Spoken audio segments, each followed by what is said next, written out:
Si Yoki ang pinakamalakas na demonyo sa Demon Kingdom, nakatakdang patayin ang Hero Party at tiyakin ang tagumpay ng Demon King, ngunit may isang problema, may gusto siya sa isa sa mga miyembro ng Hero Party.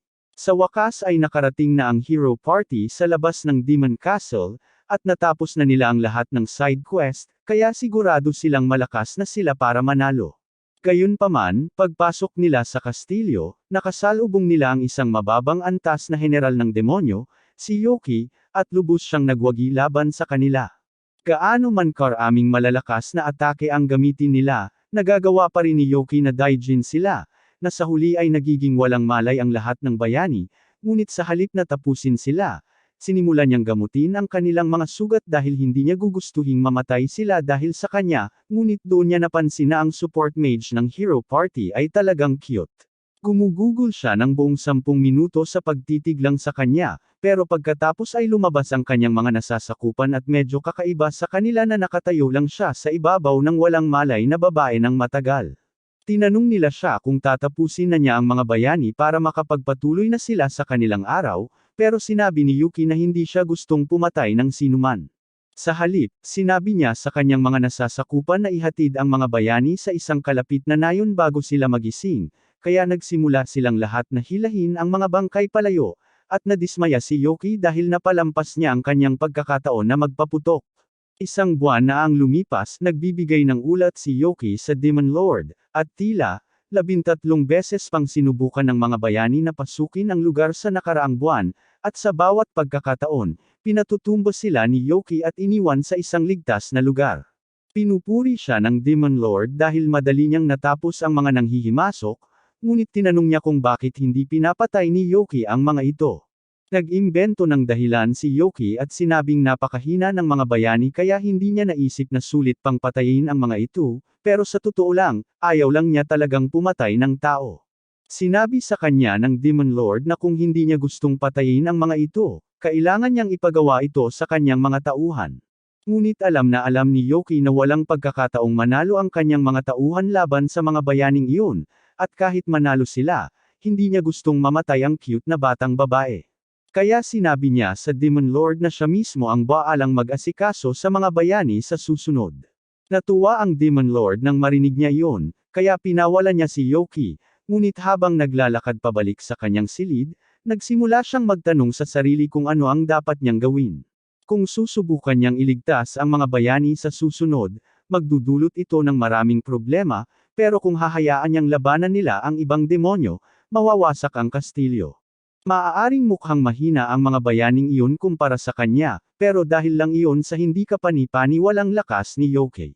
Kaya kung sakaling makalampas sila sa kanya, tiyak na walang kahirap-hirap nilang matatalo ang Demon Lord. Hindi naman siya partikular na magmamalasakit kung matatalo ang Demon Lord, pero ayaw niyang masaktan ang pari, kaya nag-isip siya ng plano. Sa susunod na pagtatangka ng mga bayani na sakupin ang Demon Castle, muling lubos na nangingibabaw si Yoki sa kanila, ngunit sa pagkakataong ito, sa halip na patumbahin silang lahat, pinayagan niya silang makatayo muli at inalok sila ng pagpipilian. Sabi niya, dapat malinaw na sa kanila ngayon na wala silang pag-asang makalampas sa kanya, pero handa siyang gumawa ng exception ngayon. Sabi niya papayagan niya silang dumaan, pero sa kondisyon lang na iwan nila rito ang pari kasama niya. Agad na tumanggi si Yuga dahil hindi niya kailanman iiwan ang isang kasama, ngunit lumapit sa kanya ang salamangkero at sinabing malamang natanggapin niya ang alok dahil baka ito na lang ang kanilang tanging pagkakataon upang talunin ang Demon Lord. Bukod pa riyan, napakaraming pagkakataon si Yoki para patayin sila sa nakaraang buwan, pero sa bawat pagkakataon, ligtas at maayos lang niya silang binababa, kaya malamang na okay lang si Cecilia. Gayunpaman, hindi iniisip ni Yuga na tama na iwan ang kanyang kasama sa kamay ng kaaway, ngunit sinabi ni Cecilia sa kanya na magpatuloy nang wala siya dahil magiging maayos naman siya ng mag-isa. Dahil nagpupumilit si Cecilia, pumayag na ang lahat sa kasunduan ni Yoki at nagpatuloy, iniwan sina Cecilia at Yoki na mag-isa sa kwarto. Ngayong wala na ang iba, hinarap ni Cecilia si Yoki at tinanong kung ano ang balak niyang gawin sa kanya, ngunit sa kanyang lubos na pagkabigla, sinabi nito na umibig siya sa kanya sa unang tingin at hiniling na maging kasintahan niya. Sa lahat ng bagay na inakala ni Cecilia na mangyayari, hindi niya inaasahang makatanggap ng pagtatapat mula sa isang general ng demonyo, at hindi niya alam kung paano siya dapat tumugon doon, kaya magalang na lang siyang tumanggi. Wasak ang puso ni Yoki at nagkulong sa isang bola sa sahig upang hintayin ang kamatayan dahil wala nang halaga sa kanya ang anuman. Medyo masama ang pakiramdam ni Cecilia, kaya tinanong niya si Yoki kung okay lang siya, pero napagtanto niya na baka lahat ng ito ay isang paraan para mapababa ang kanyang pagbabantay, kaya itinaas niya ang kanyang cetro at itinuro kay Yoki, pero nakakagulat, hindi man lang siya nagreaksyon at nanatili lang doon. Tinanong niya siya kung bakit hindi siya lumalaban, kaya sumagot si Yoki at sinabing walang saysay. Ang tanging mahalaga sa kanya ay ang pag-amin ng kanyang nararamdaman sa kanya, at dahil tinanggihan siya nito, handa siyang mamatay sa kaalamang sinubukan niya ang kanyang makakaya. Akala pa rin ni Cecilia sinusubukan siyang lokohin, pero sinabi ni Yoki sa kanya na talagang pagod na siya sa ganitong pamumuhay. Bilang isang general ng demonyo, napipilitan siyang bantayan ang silid na ito ng walang tigil, at ang tanging oras na pinapayagan siyang lumabas ay para umatake sa mga nayon ng tao, at hindi niya gustong gawin ang ganitong bagay. Maaaring demonyo na siya ngayon, pero dahil lang iyon sa muli siyang ipinanganak sa mundong ito, kaya sa loob, tao pa rin siya sa puso. Kung ganoon, tinanong ni Cecilia kung bakit pinili niyang maglingkod sa Demon Lord, dahil sigurado siyang sa lakas niya ay kaya niyang patayin ito kung gusto niya. Sinabi ni Yoki na pinag-isipan niya ito, ngunit napagtanto niya na kung papatayin niya ang Demon Lord, siya mismo ang automatikong magiging bagong Demon Lord, at mas masama yun para sa kanya, kaya pinili na lang niyang mamuhay bilang isang mababang antas na gwardya upang maiwasan ang pinsala hanggat maaari.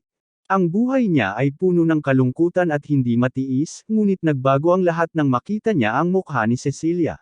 Maaaring isang buwan lang niya nakilala ito, at oo, karamihan sa panahong iyon ay ginugol niya sa pagpapatambal sa kanya, pero iyon ang pinakamagandang buwan ng buong buhay niya bilang isang demonyo, kaya ngayon natapos na, wala na siyang pakialam kung ano ang mangyari. Sinabi ni Cecilia sa kanya na tumigil sa pagsasalita ng ganoon, dahil kung tunay siyang tao sa loob, gaya ng sinasabi niya, hindi pa huli ang lahat para mamuhay siya ng may kabuluhan. Ilang araw pagkatapos matagumpay na talunin ng Hero Party ang Demon Lord, bumalik sila sa kabisera kung saan nagpasalamat ang hari sa kanilang magiting na pagsisikap. Ipinahayag niya na ang susunod na 3 araw ay lalaan sa pagdiriwang ng mga nagawa ng Hero Party, ngunit sa parehong oras, sa labas ng lungsod, kara-rating lang si Yoki at naghahanda ng simulan ang kanyang buhay bilang tao. Binigyan siya ni Cecilia ng direksyon kung paano makarating dito, kaya ang kailangan na lang niyang gawin ngayon ay magpanggap na tao at makakapagpalipas siya ng oras kasama niya. Pero una, kailangan niyang tanggalin ang sungay niya, at siguradong masakit yon. Habang nagaganap ang parada para sa mga bayani, nagtungo si Yoki sa Adventurers Guild at humiling na magparehistro. Ang lalaki sa counter ay inis kay Yoki, pero hindi dahil hindi niya siya gusto, kundi dahil tamad siya at gusto niyang matapos ang araw nang walang ginagawa. Dahil gusto ni Yoki na magparehistro, kumuha siya ng form sa pagpaparehistro at ibinigay ito sa kanya upang punan. Pagkatapos punan ni Yoki ang form, ipoproseso ito ni Clayman at gagawa ng guild card para sa kanya. Ipinaliwanag niya na kailangang magsimula si Yoki sa F rank, ngunit maaari siyang umakyat sa S sa pamamagitan ng pagkumpleto ng mga quest at pagpapataas ng kanyang reputasyon.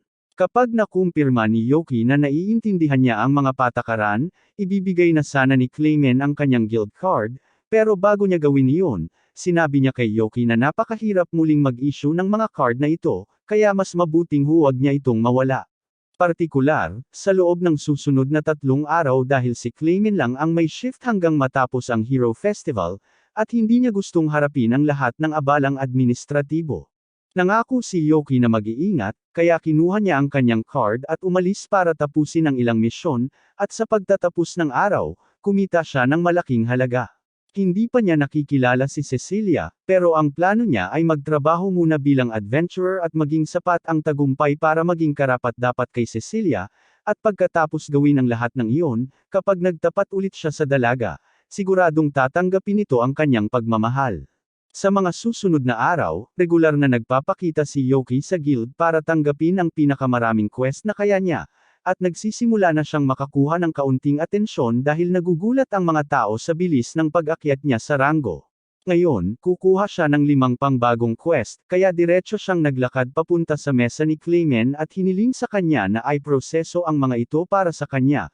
Pero galit na galit si Clay dahil hindi niya maintindihan kung bakit patuloy na nagdadala si Yoki ng napakaraming trabaho sa kanya gayong may isa pang receptionist sa kabilang dako. Sinabi ni Yoki kay Clay na nagiging malapit lang siya sa kanya, lalo na dahil nakakagulat siyang bilis sa pagproseso ng lahat ng mga form ng quest na dinadala niya. Pero speaking of which, nagtataka na si Clay kung sino talaga si Yoki, dahil imposibleng isang ordinaryong baguhan ang makapagtaas ng ranggo mula F hanggang D sa loob lang ng isang linggo. Medyo nag-aalala si Yoki dahil hindi niya naamalayan na baka mapahamak siya sa sobrang pagtatrabaho, pero walang balak si Clay na imbestigahan siya.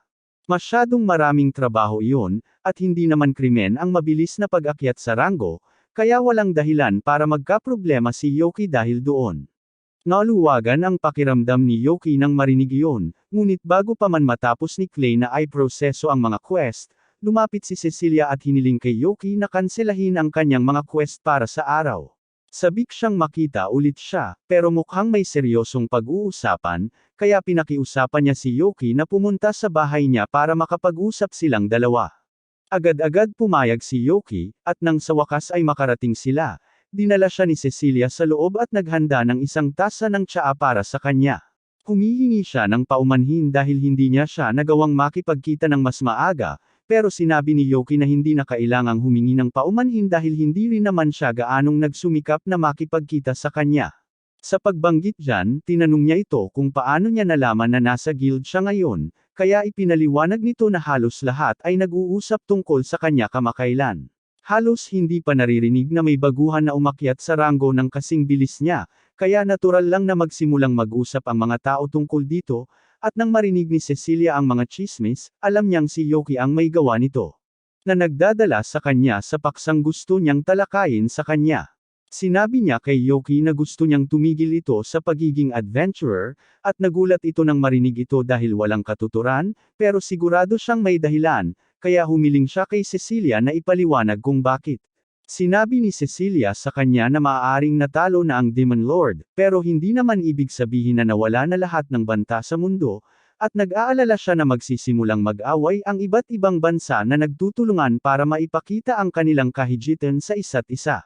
May mga palatandaan na ito dahil hindi mabilang na bansa ang sumubok na ipadala ang kanilang mga prinsesa sa bayani upang magtatag ng politikal na kasal para magamit siya bilang tao-tauhan kapag dumating ang panahon ng digmaan.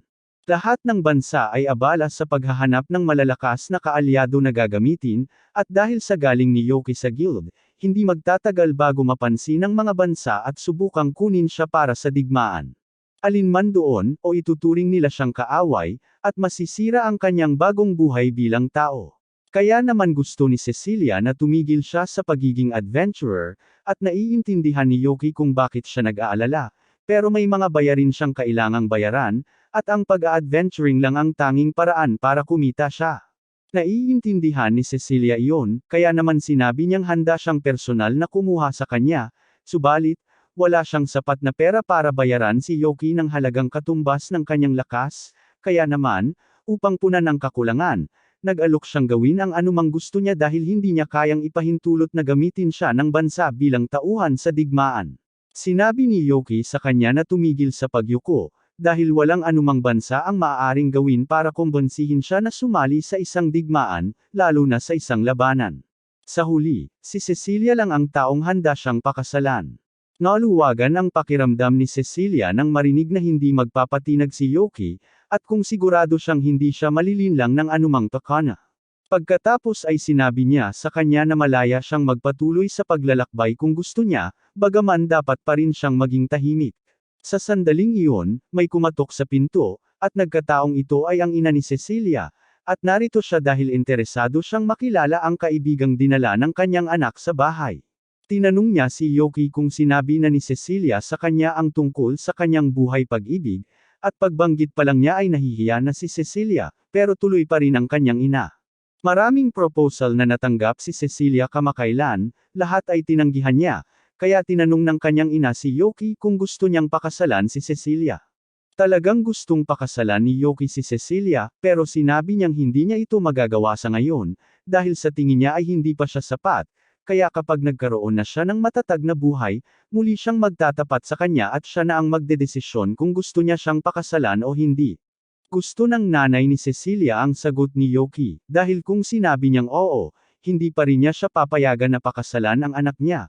Pero ang sagot niya ay nagpakita ng pagiging mature, kaya sinabi niya sa kanya na malugod siyang tinatanggap sa bahay na ito anumang oras. Maya-maya pa, nakita natin si Yoki sa gitna ng isa sa kanyang mga hero quest, at kahit na ang ganitong bagay ay karaniwang tumatagal ng isang buong linggo para makumpleto, nagawa niya itong matapos sa isang araw lamang. Gayunpaman, nang papauwi na siya, bigla siyang inatake.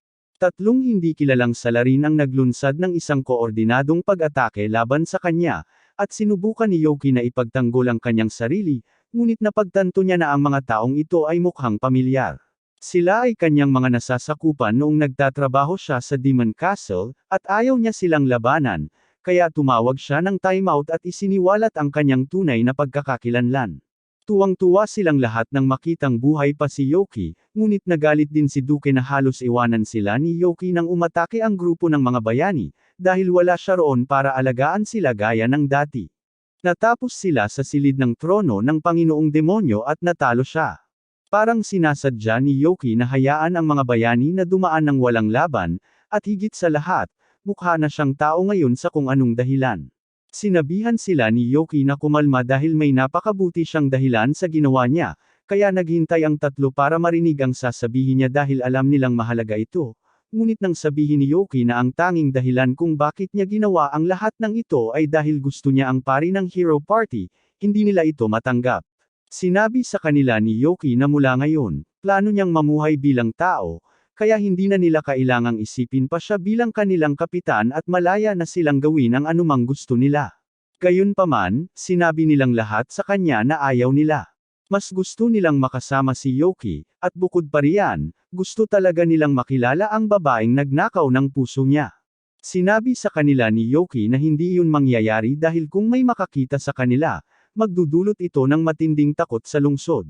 Sinabi nilang lahat na hindi iyon problema dahil maaari lang nilang itago ang kanilang mga katangiang demonyo tulad ng ginawa ni Yoki, at dahil mapilit sila, pumayag siyang sumama sila, ngunit binalaan niya sila na ang pakikisalamuha sa mga tao ay magiging kasing dali ng iniisip nila.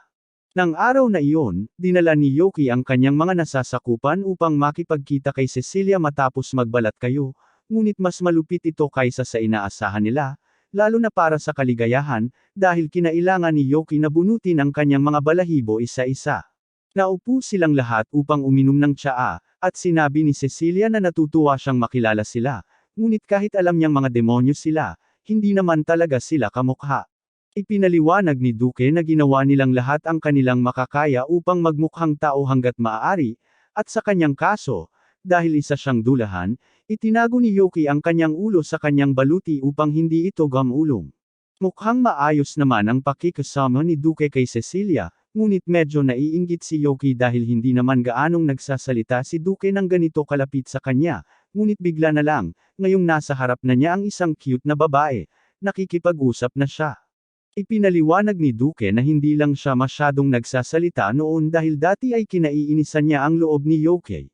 Kilala si Yoki bilang isang taong laging nakakulong sa kastilyo ng mga demonyo, at kahit na sinisigawan siya ng kanyang nakatataas na lumabas at pumatay ng ilang tao tulad ng isang kagalang-galang na general ng demonyo, pinagbabantaan lang siya ni Yoki na bugbugin hanggang sa sumuko na ito at iniwan na lang siya.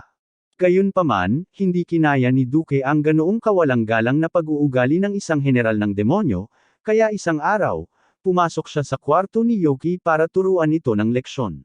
Inakala niyang madaling matuklasan ng isang taong walang pakialam, ngunit nagkamali siya, at binugbog pa siya ni Yoki. Pagkatapos noon, naging isa siya sa mga nasasakupan ni Yoki, at kahit na may hinanakit siya sa matinding pambabastos na natanggap niya ng ilang panahon, kalaunan ay nalampasan niya ito at tinanggap si Yoki bilang kanyang pinuno. Sigurado siyang ganoon din ang nangyari kina Happiness at Shake, ngunit pagdating sa dalawang iyon, wala siyang ideya kung saan sila tumakbo. Magiging napakasama kung may ibang makakaalam ng kanilang tunay na pagkakakilanlan maliban kay Cecilia, kaya pumasok sila sa loob para hanapin sila, at nagkataong nakita nila ang ina ni Cecilia sa hardin kasama si Sheikh na natutulog sa kondongan nito. Napansin sila ni Aquaray na papalapit at tinanong kung kilala ba nila kung sino ang batang ito, kaya ipinaliwanag nila sa kanya na si Sheikh ay isa sa mga kaibigan ni Yoki. Humingi ng tawad si Yoki sa anumang abala na maaaring idulot ni Sheikh, ngunit sinabi sa kanya ni Aqua na hindi na kailangang humingi ng tawad dahil mahilig siyang gumugol ng oras kasama ang mga bata. Natagpuan niya si Sheikh na tumatakbo sa hardin, kaya sa halip na mag-alala tungkol sa mga walang kabuluhang detalye tulad ng kung paano ito nakapasok dito, nagpasya siyang sumama sa kanya at naglaro ang dalawa ng tawanan hanggang sa tuluyang napagod si Sheikh at nakatulog. Dahil naitala si Sheikh, tinanong ni Yoki si Aqua kung nakita niya ang isang batang babae kasama si Sheikh kanina, at kinumpirma niya ito, ngunit sinabi niya na kinuha siya ng headmaid kanina, kaya malamang ay nasa loob siya ngayon. Parang may naghihintay na problema, kaya nagmadaling pumasok sina Yoki at ang iba pa para hanapin siya, ngunit laking gulat nila nang makita nila si Happiness na sinasanay sa perpektong asal sa katulong. Nang makita ni Sofia ang grupo, ipinaliwanag niya sa kanila na katatapos lang niyang sanayin ang bagong katulong, ngunit ipinaalam sa kanya ni Cecilia na ang kaligayahan ay hindi isang katulong, isa siya sa mga kaibigan ni Yoki. Tinanong ni Sofia si Happiness kung totoo ito, at kinumpirma niya ito, kaya humingi ng tawad si Sofia sa pagkakamali at sinabing maaari siyang umalis kung gusto niya. Sinabi ni Yoki kay Happiness na dapat siyang magpalit ng kasuotan bilang katulong, ngunit laking gulat niya nang sinabi nitong ayaw niya. Mas masaya ang pagiging katulong kaysa sa inaakala niya, kaya gusto niyang magsimulang magtrabaho dito, at walang pagtutol si Sofia, kaya isa na ngayong opisyal na katulong si Happiness. Sa pagtatapos ng araw, naghanda na silang lahat para umalis at bumati ng good luck sa unang araw niya bilang katulong, ngunit bago pa makaalis si Yoki, hinayla siya ni Aqua palayo at binanggit na ilang linggo nang walang pagkakataon si Cecilia na magpahinga, kaya plano niyang pilitin itong magpahinga, kaya kung yayayain man siya ni Yoki na makipag-date, iyon ang pinakamagandang oras. Isa ito sa pinakamagandang layup na natanggap ni Yoki, at sisiguraduhin niyang hindi ito masasayang. Nang oras na para sa date, dumating si Cecilia sakay ng kanyang karwahe, at namangha si Yoki sa ganda ng damit nito. Sinabi niyang gagawin niya ang lahat para masigurong masisiyahan ang babae sa kanyang day off, at nakakatawa para sa kanya na sineseryoso ito ni Yoki, ngunit nasasabik siyang malaman kung ano ang plano nito. Habang naglalakad sila sa bayan, napansin ni Cecilia na may bagong uri ng cake at sabaw ang lokal na panaderia, kaya iminungkahi niya na dumaan silang dalawa kapag tapos na sila sa kanilang date. Samantala, nagpatuloy ang dalawa sa kanilang paglalakad sa lungsod, at halos hindi maalis ng tingin ni Yoki si Cecilia dahil sa sobrang cute nito, ngunit sa ngayon, maayos naman ang takbo ng mga bagay-bagay, at tila nasisiyahan talaga si Cecilia. Maya-maya ay napadaan sila sa isang tindahan ng mga aksesorya, at papasok na sana silang dalawa, ngunit nagkataon na sabay na dumaan sina Yuga at Mikano mula sa Hero Party.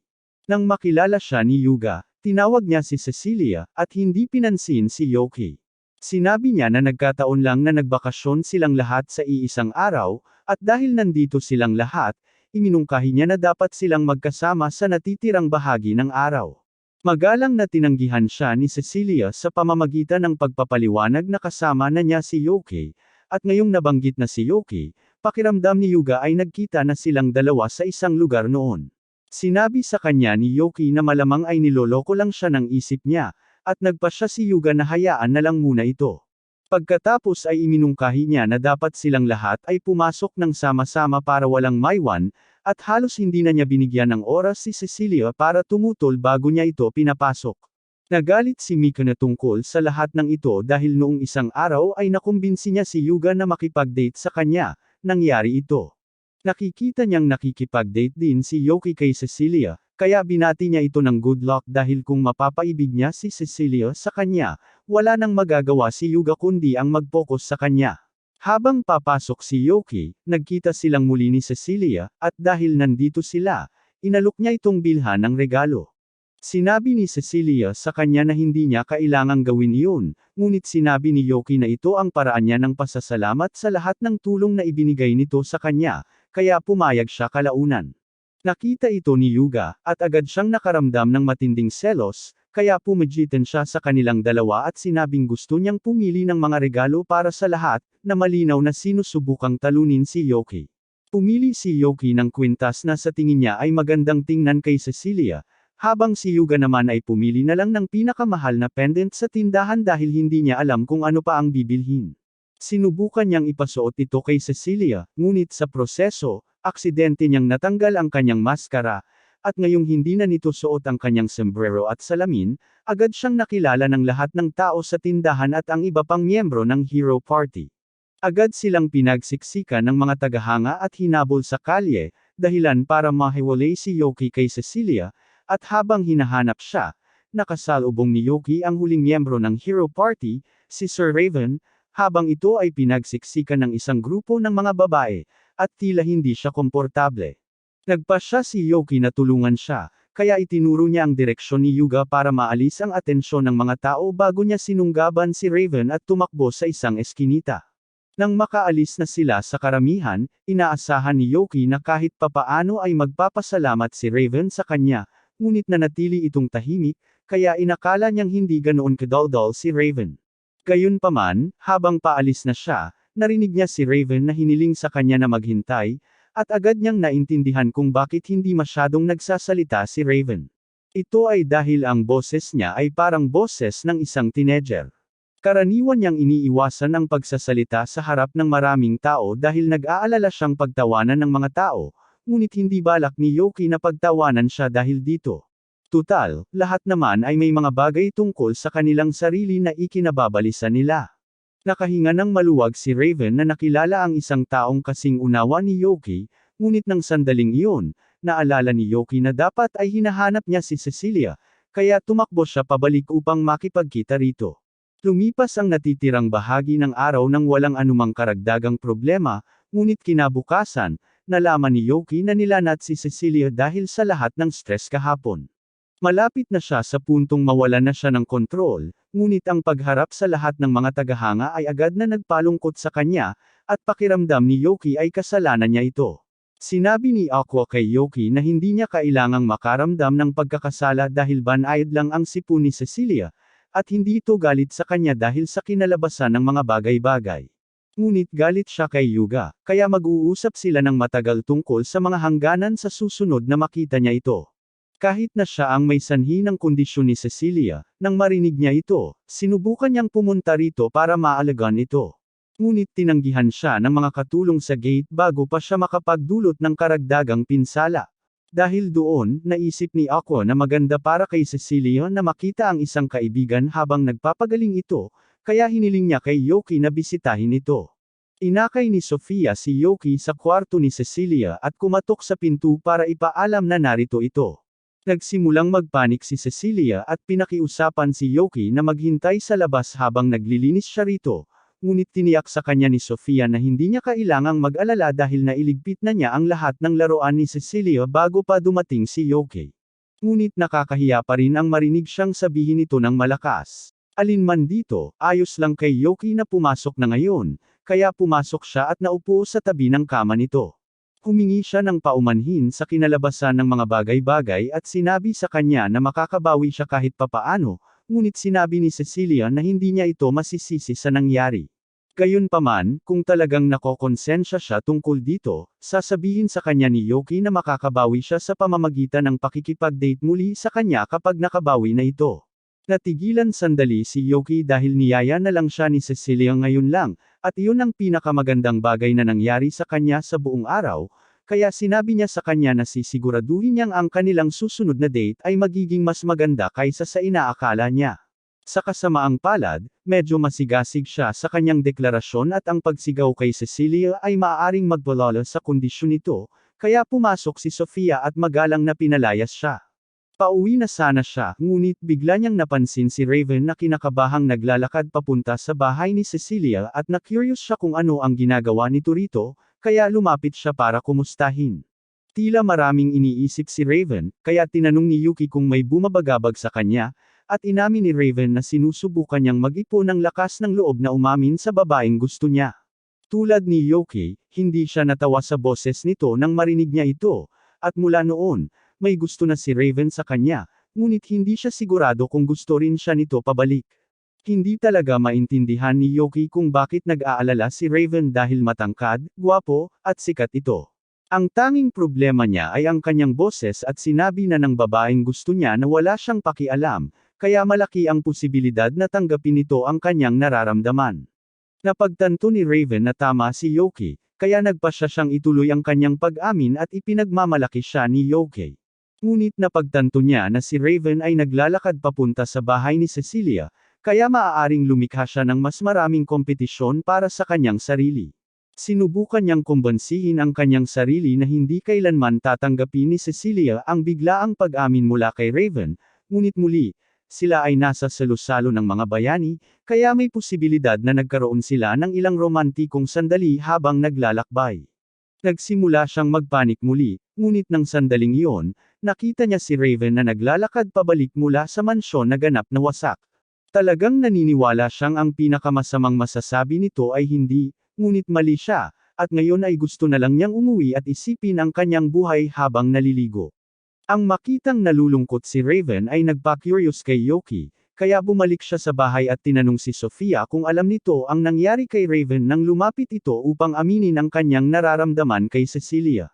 Sinabi niya sa kanya na pumunta nga rito si Raven, ngunit batay sa kanyang nakita, narito ito para kausapin si Happiness, at ang impormasyong ito ay talagang ikinagulat ni Yoki dahil wala siyang ideya na may gusto pala si Raven sa kanya. Nagpasya siyang kausapin si Happiness, at nang sa wakas ay matagpuan niya ito, tinanong niya kung nakausap ba nito ang isang lalaking may pulang buhok noon. Kinumpirma ito ni Happiness kaya sinabi ni Yoki sa kanya na si Raven ay isa pala sa mga kaibigan niya, at mukhang nagulat siya nang marinig iyon. Pagkatapos ay tinanong ni Yoki kung totoo bang inamin ni Raven ang kanyang nararamdaman sa kanya, at kung gayon, gusto niyang malaman kung ano ang sinabi nito na nagpalungkot sa kanya. Sandali na tumigil si Happiness, ngunit kalaunan ay isiniwalat niya na nangyayain siya ni Raven na lumabas, agad niyang sinabi sa kanya na imposibleng mangyari iyon.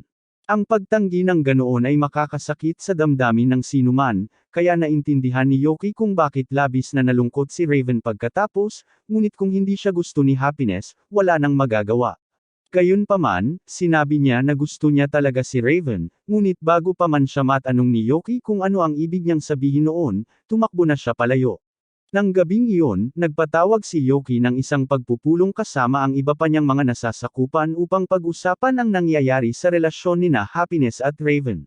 Walang ideya ang dalawa kung sino si Raven, kaya nilinaw ni Yoki na si Raven ang swordsman mula sa Hero Party, ngunit nang sabihin niya ito, nag-alab ang galit ni Duke at tinanong kung bakit niya gustong makipag-date kay Happiness sa isang tao.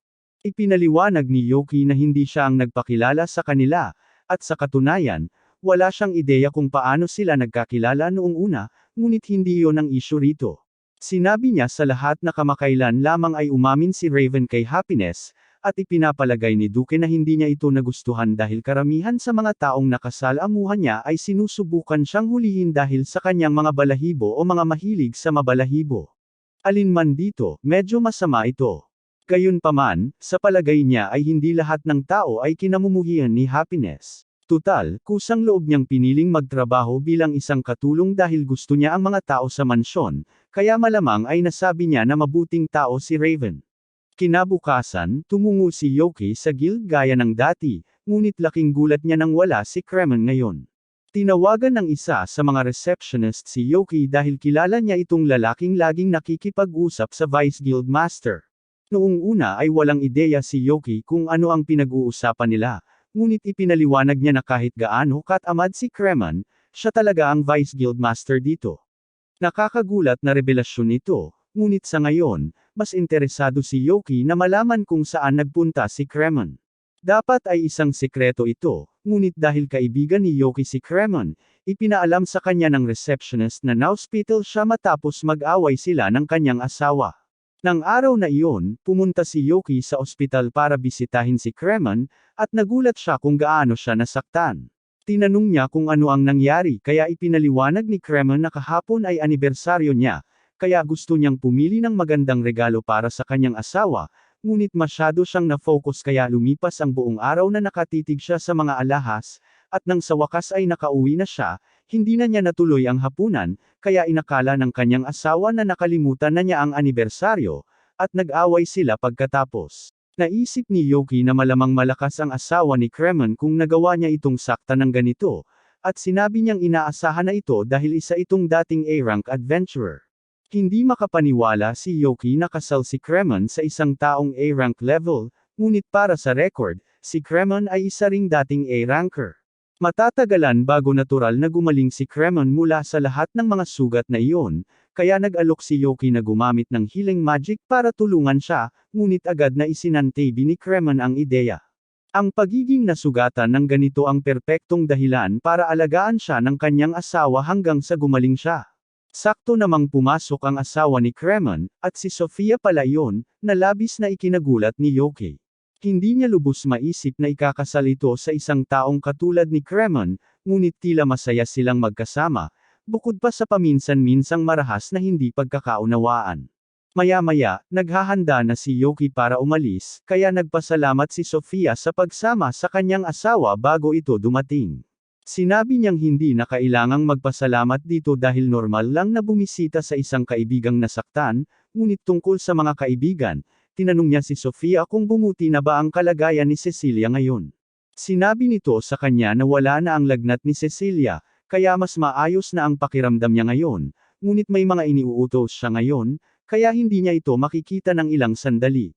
Tinanong ni Yoki si Sofia kung mayroon siyang ideya para sa isang magandang regalo na maibibigay nito sa kanya dahil gusto nitong gumawa ng isang bagay na maganda para sa kanya, ngunit sinabi nito sa kanya na hanggat nagmumula ito sa puso, matutuwa si Cecilia sa anumang ibigay nito sa kanya. Nagpasalamat si Yoki sa payo at lumabas ng ospital, ngunit habang naglalakad siya sa kalye, nagsimula siyang mag-isip kung ano ang magiging pakiramdam kung sakaling magpakasal sila ni Cecilia. Nang magising siya, napagtanto niyang malapit na pala siya sa night dorm, kaya nagpasya siyang bisitahin si Raven habang nandito siya. Binuksan niya ang pinto at nakita si Raven na nakahiga sa kama, kasing lungkot niya noong araw na tinanggihan siya ni Happiness, at naaawa siya sa lalaki, kaya gusto niyang tumulong. Tinanong niya si Raven kung maaari niyang ipaliwanag kung paano sila unang nagkakilala ni Happiness, kaya sinabi ni Raven sa kanya na nagsimula ang lahat sa isang ordinaryong hapon. Abala si Raven sa kanyang pang-araw-araw na pagpapatrolya nang bigla niyang mapansin ang isang babae na ginugulo ng ilang lasing na lalaki. Mabilis niyang hinarap ang unang lalaki, at nang mapagtanto ng iba kung sino siya, lahat sila ay tumakbo palayo, kaya tapos na ang kanyang trabaho rito. Dahil ligtas na si Happiness ngayon, tumalikod siya para maglakad palayo, ngunit bigla nitong hinawakan ang kanyang kapa upang magpasalamat sa kanya. Sinabi ni Raven sa kanya na hindi niya kailangang magpasalamat, dahil ginagawa lang niya ang kanyang trabaho, ngunit napagtanto niya na ipinakita niya ang kanyang boses sa isang estranghero, at nagsimula siyang mag-alala na baka pagtawanan siya nito dahil dito. Gayunpaman, sa kabaligtaran, sinabi sa kanya ni Happiness na maganda ang kanyang boses. Noong una, inakala niyang nagbibiro lamang ito, ngunit seryoso si Happiness dahil talagang nagustuhan niya ang tunog ng boses ni Raven. Pagkatapos ay nagpasalamat siyang muli sa pagliligtas sa kanya at tumakbo upang tapusin ang kanyang pamimili para sa araw na iyon, ngunit nag-iwan ito ng pangmatagalang marka sa kanya. Kaya naman kalaunan ay nagkaroon siya ng lakas ng loob na umamin dito, ngunit hindi ito naging kasing ganda ng inaasahan niya. Sa tingin niya ay isang pagkakamali ang umamin ng ganoon kaga kung kailan halos hindi sila magkakilala dahil marahil ay hindi siya komportable. Gayunpaman, sinabi ni Yoki sa kanya na hindi siya dapat sumuko ng ganoon kagad dahil may pakiramdam siyang maaaring may pagkakataon pa rin siya kay Happiness, ngunit sa ngayon, iminungkahi niya na dapat silang dalawa ay lumabas ng ilang sandali upang pasayahin siya.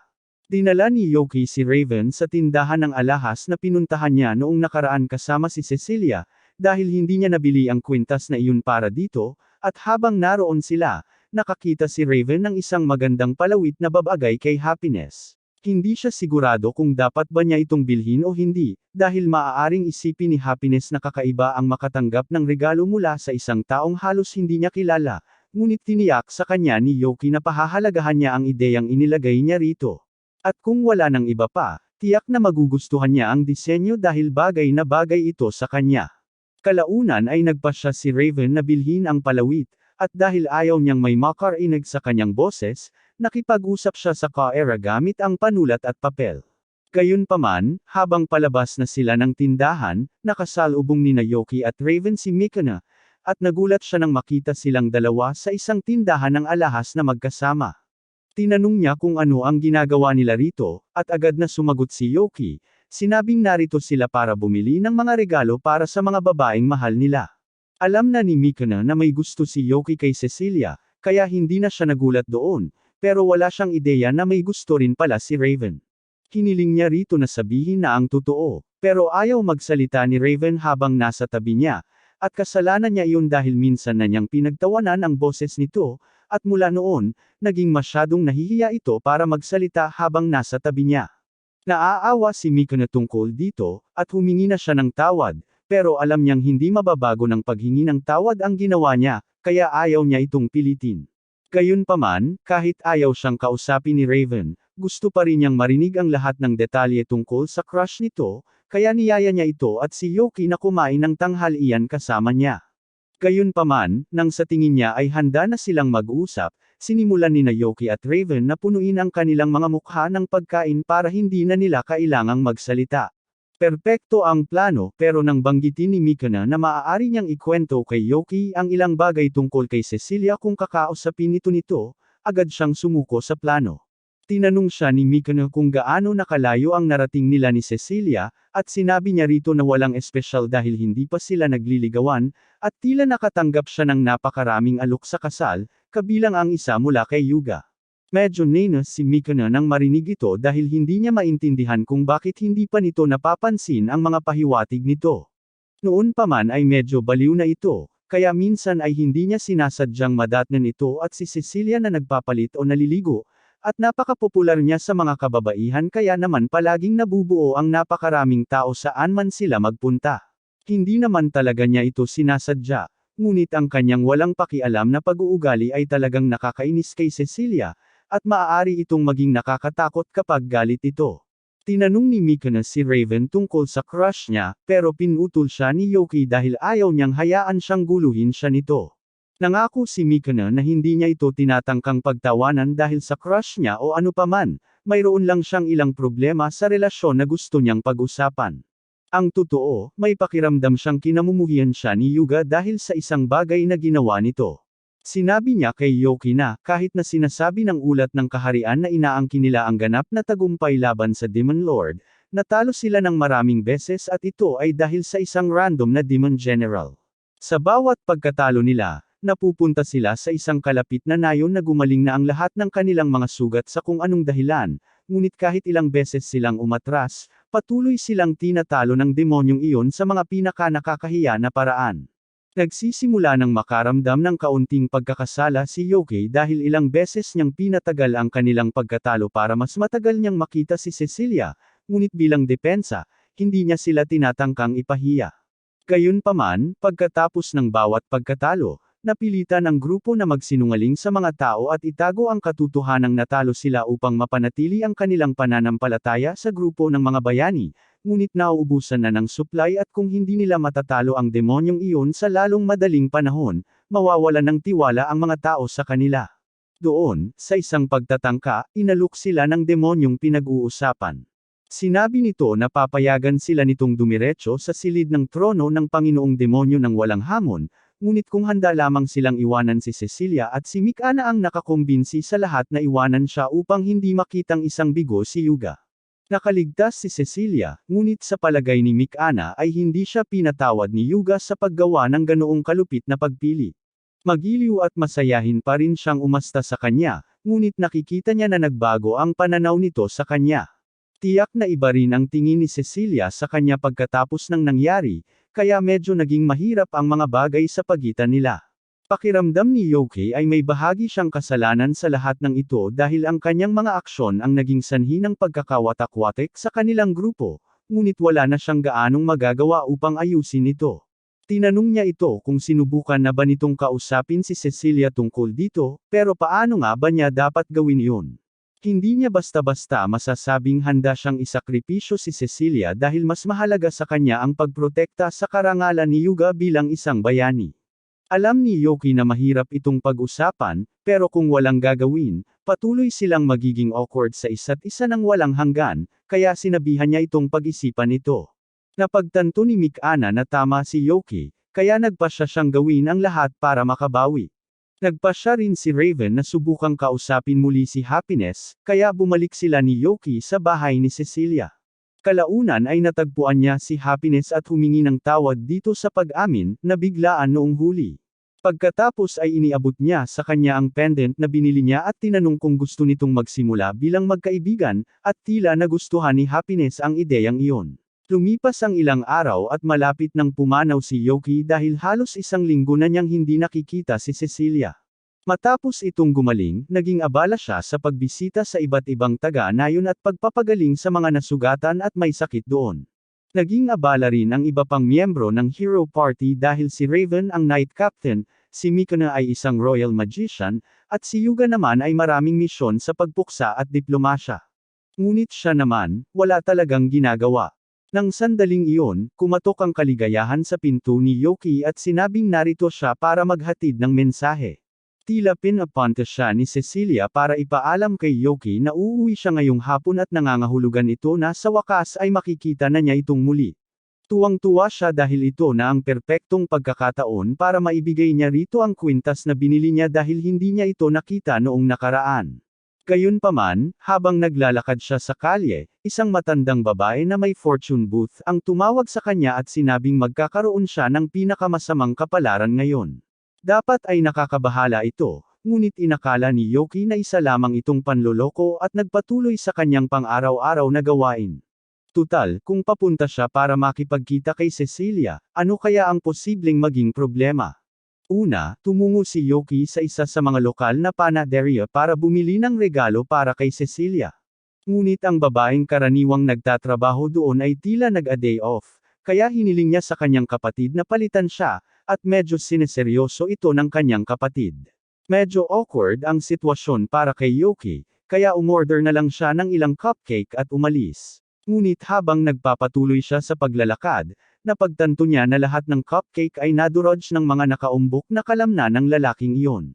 Ibig kong sabihin, masarap pa rin ang mga cake kahit papaano, ngunit malas pa rin na nangyari ito sa kanyang batch. May ilan pang nangyari kay Yoki habang naglalakad siya papunta sa bahay ni Cecilia.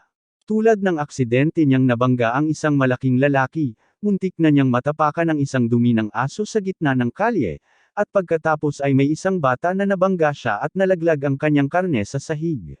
Pwede sanang hindi pinansin ni Yoki ang bata at nagpatuloy sa paglalakad, pero masyado siyang mabait para doon, kaya nag-alok siyang bumili ng bago para tumigil sa pag-iyak ang bata kahit hindi naman niya kasalanan.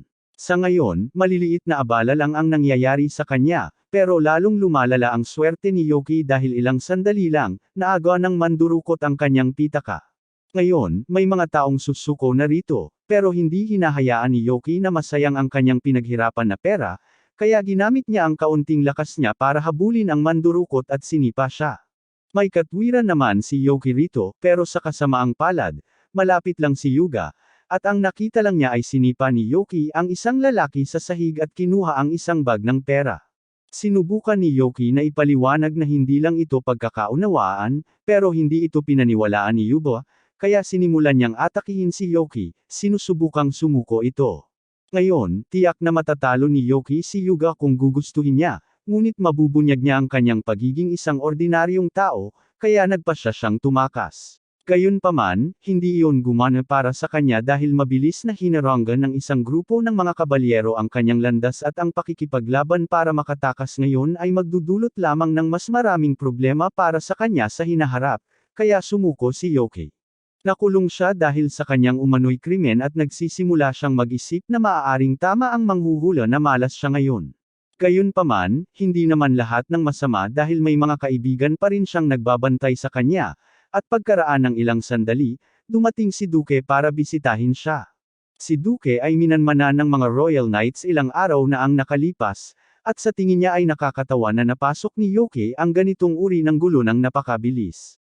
Ikinatwiran ni Yoki na wala siyang ginawang mali, ngunit alam na iyon ni Duke, at sinabi niya kay Yoki na hindi niya kailangang mag-alala. Nabalitaan na ni Raven ang buong pangyayari, at kasalukuyan niyang iniimbestigahan ang bagay na ito, kaya sandali na lang bago malutas ang lahat. Maya-maya, isa pang kabalyero, si Irene, ang lumapit at sinabi kay Yoki na siya ay napawalang sala na sa lahat ng pagkakamali at ang kanyang kalayaan ay mawawala na. Gamaan ang loob ni Yoki nang marinig iyon, ngunit sinabi niya sa kanya na tila gusto ni Yuga na makipagkita sa kanya upang humingi ng tawad, na siyang huling bagay na inaasahan ni Yoki na marinig. Kalaunan, nakilala ni Yoki si Yuga sa isang restaurant, at taos-pusong humingi ng tawad si Yuga sa lahat ng abala na idinulot niya, kaya upang makabawi kay Yoki, inalok niya ito ng isang piging. Nabulag si Yoki sa pagiging inosente ni Yuga, at malinaw na wala itong masamang intensyon, kaya nagpasya siyang tanggapin ang alok nito. At pagkatapos kumain, nagsimula si Yuga ng isang maliit na usapan. Una, sinabi niyang wala siyang ideya na kaibigan ni Yoki si Raven, at kahit hindi niya ito nakilala noon, ngayong nagkaroon siya ng pagkakataong makausap si Yoki, napagtanto niyang ito rin ang lalaking kasama ni Cecilia noong nakaraan. Dahil dyan, tinanong niya si Yoki kung ano ang relasyon niya kay Cecilia, at mahinahong sinagot ni Yoki na magkaibigan pa rin silang dalawa, na ikinatuwa ni Yuga nang marinig iyon, ngunit sinabi niyang gusto niyang humingi ng payo kay Yoki. Sinabi niyang gusto niyang malaman kung paano makisama ng maayos kay Cecilia, at iyon ang huling bagay na gugustuhin ni Yoki na pag-usapan ni Yuga. Sinabi niya kay Yuga na kamakailan lang sila naging magkaibigan ni Cecilia, kaya kung gusto niya ng payo kung paano makisama rito, dapat niyang subukang humingi ng payo sa isang taong mas matagal nang nakakakilala sa kanya, tulad ni Mikana halimbawa.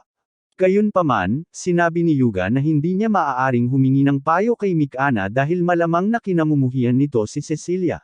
Nabigla si Yoki nang marinig niya itong sinabi at tinanong kung narinig niya mismo si Mikana na nagsabi nito, ngunit sinabi ni Yuga na hindi iyon ang kaso, alam lang niya na ayaw ni Mikana kay Cecilia. Isiniwalat niya na sa huling laban, nakumbinsi ni Mikana ang koponan na talikuran si Cecilia, at walang paraan na gagawin niya iyon kung hindi niya kinamumuhian si Cecilia. Sa tingin ni Yoki, hindi makatarungan para kay Yuga na isipin ang intensyon ni Mikana kahit hindi pa niya ito nakakausap. Sinabi niya na si Mikana ay kasing lungkot din ng lahat tungkol sa pag-iwan kay Cecilia dahil umiiyak ito buong oras, ngunit tinanong siya ni Yuga kung paano niya nalaman iyon gayong wala pa siya roon. Hindi pa rin maibunyag ni Yoki ang katotohanan na siya ang demonyo noon, kaya't pinaalis niya si Yuga sa usapan gamit ang isang walang kapintasang paliwanag.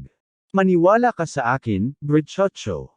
Hindi na tinanong pa ni Yuga si Yoki, ngunit tumanggi siyang tanggapin na hindi kasalanan ni Mikana, dahil kung hindi kasalanan ni Mikana, nangangahulugan iyon na kasalanan niya iyon, at hindi niya kailanman mapapatawad ang sarili niya sa pag-iwan kay Cecilia. Sinabi sa kanya ni Yoki na kailangan niyang itigil ang pagsisi sa kanyang mga kaibigan, dahil kung hindi niya kayang tanggapin ang responsibilidad para sa sarili niyang mga aksyon, hindi niya karapat-dapat tawaging bayani ang kanyang sarili. Biglang humagulgol si Yuga, at naisip ni Yoki na baka sumobra na siya sa pagsigaw, ngunit lumabas na ang mga sinabi ni Yoki ay talagang nakatulong kay Yuga na maunawaan kung saan siya nagkamali. Matagal na niyang kaibigan noong bata pa si Mikana, at lagi itong nasa tabi niya upang suportahan siya mula nang maging bayani siya, ngunit hindi niya magawang magtiwala rito at piniling maniwala na iniwan nito si Cecilia dahil sa poot. Hindi niya alam kung paano niya maaayos ang mga bagay sa pagitan nilang dalawa. Sinabi sa kanya ni Yoki na maaari na lang siyang humingi ng tawad dahil malinaw na nagmamalasakit pa rin si Mikana sa kanya, at kahit na medyo pag-alitan siya nito, tiyak na patatawarin siya nito sa huli. Tuwang-tuwa si Yuga at sinabing hihingi na siya ng tawad ngayon, ngunit masyado siyang kinakabahan para gawin ito ng mag-isa, kaya hiniling niya kina Yoki at Raven na sumama rin. Sa huli ay nakarating silang lahat sa bahay ni Mikana, ngunit medyo nalungkot si Yoki na nahila siya sa napakahabang paglihis ng daan gayong gusto lang naman niyang bisitahin si Cecilia ngayon. Sabi ni Yuba, kailangan lang niya ng kaunting suporta sa moralidad para makapaghintay sila sa labas habang papasok siya para humingi ng tawad sa kanya. Pagkatapos ay pumasok si Yuga at tumakbo papunta sa kwarto ni Mikana kung saan niya ito nakitang nagpapalit ng damit, ngunit habang agad na natarante si Mikana, nanatiling matigas ang mukha ni Yuga at sinabi sa kanya na may mahalagang sasabihin siya. Sinabi niya sa kanya na ngayon lang niya napagtanto na hindi patas ang pakikitungo niya sa kanya sa buong panahon na ito dahil iniisip niyang sinasadya nitong iwan si Cecilia gayong hindi naman pala.